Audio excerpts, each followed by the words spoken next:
Hey guys, Barracuda's back in the shop. Today it gets a sway bar and shocks all the way around. Come on, let's see what we got going on. Okay, front shocks. Real easy, right? It's a nut with a stud, but if the shocks have been on the car for a while like this one has, once you go to take that nut off, that whole shock and everything is just going to spin and you're going to go nowhere. So, what you need is your friend the ratcheting wrench and your friend the vice grip. Okay. 1, 2.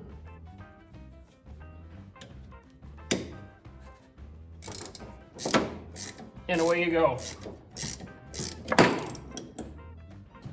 And then it unbolts real easy. New shocks come with new hardware, but save this stuff just in case. And do the other side, and we'll go up underneath. And that's just a simple bolt. Okay, and the shocks that we've chosen to put in Smaug, there's some Gabriels. Now, why Gabriels? Well, they were inexpensive, basically, kind of the cheapest. And what you want is you want a gas charge shock. And what that means, these little cords, you want it to where when you take this little strap off, they expand to full length. So they're positively charged. So that's going to give you a little bit better handling versus just an oil-filled shock. And if you're going to go for something really fancy, like a KYB or something that's 3 times as much, not a whole lot of difference, especially for what we're going to use this car for. So these were the best bet. These are fronts, these are rears. Got them all new. Let's go throw them in. And the bottom bolt to the front shock, it's a 5/8 bolt. It's just a bolt and a nut, a real simple deal. Just go ahead and we sprayed this up, so we should be able to just zip that right off. Not a problem.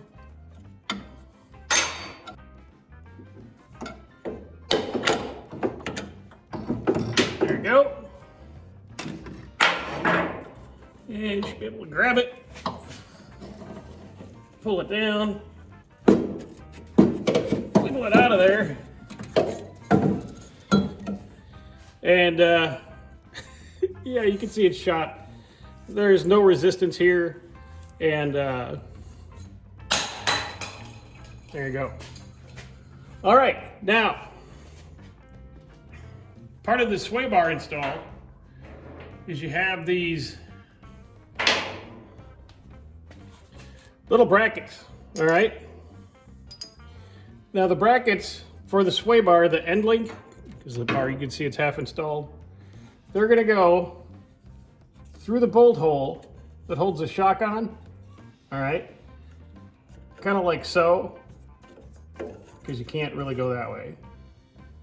And then that's gonna be your bracket for the end link on the sway bar. So let's get the shocks in and get these bolted up so we can do our sway bar. Okay, we have our new front shock installed.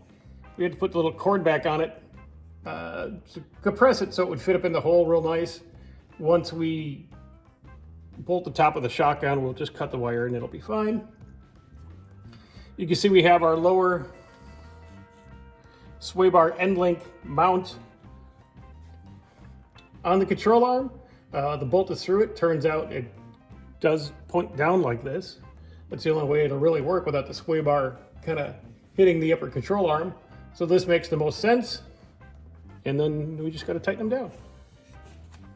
For the top of the shock, bushing your big flat washer, you roll the nut on, tighten it down, and you're done. Front shocks are done. Let's go on to the rear. Okay, the rear is even more simple than the front. There's a nut on a stud down here, and there's a nut on a stud up here. You can take the 2 nuts off and you slide the shock out.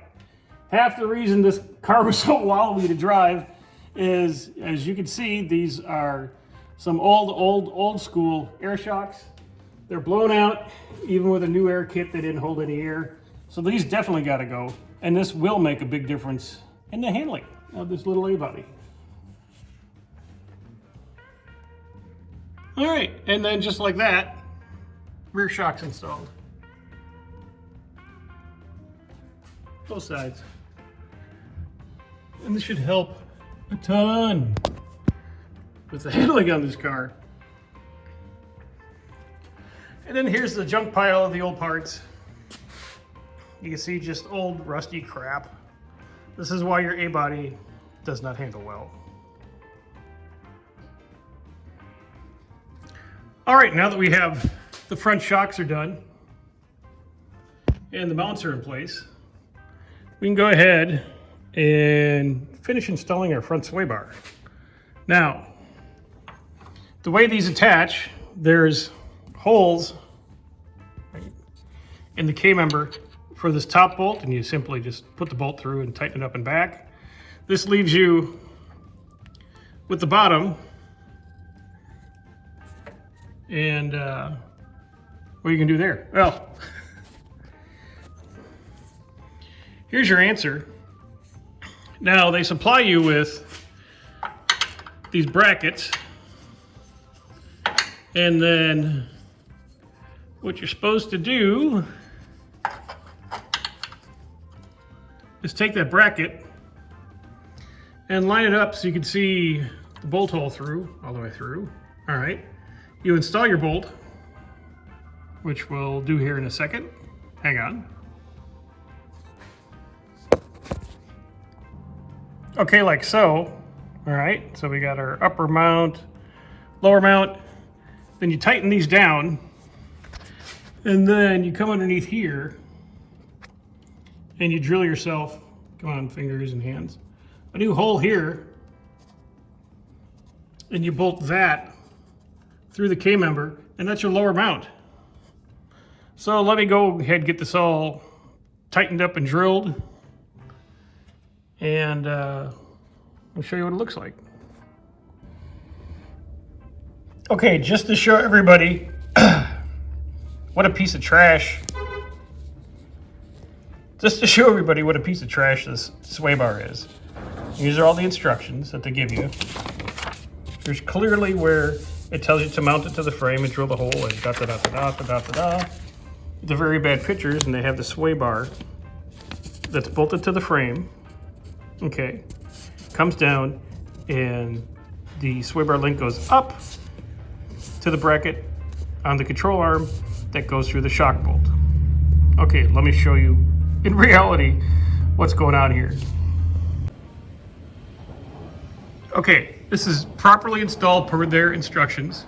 Okay, mount it to the frame with the bracket, and you drill a hole in the bottom. It's even side to side, all that kind of stuff.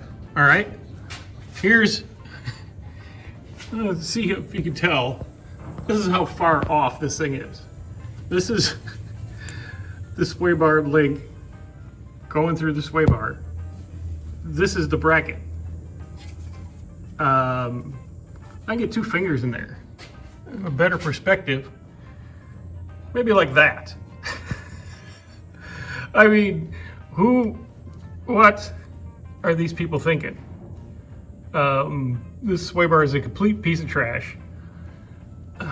For this to work like designed, this bracket is going to have to be much longer and in a different position. This is going to have to come off here, go out. I mean, up and down is not a big deal. Okay, we'll give them that. If it's right there. But this hole is 3 inches off, and it's not even the right angle. So there's no way I can put this on wrong. All right. Per their instructions, that's how you mount the sway bar above the radiator support bracket into the frame with the bottom bracket bolted in as so. yada, yada, yada. You can see that it doesn't even really, you know, it's just bad. The other side's the same way.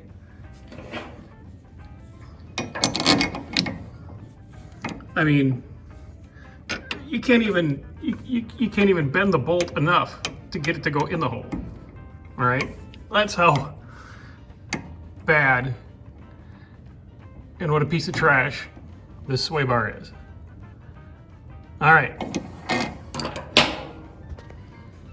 So, unfortunately, this is where I'm going to have to end this video till I can get a hold of these clowns on Monday and see if they're actually going to do anything about this. It's the right part number. It says it clearly on the website, which I'll put the pictures here. All right. Yes, it was only a couple $100, but it should be close to fitting.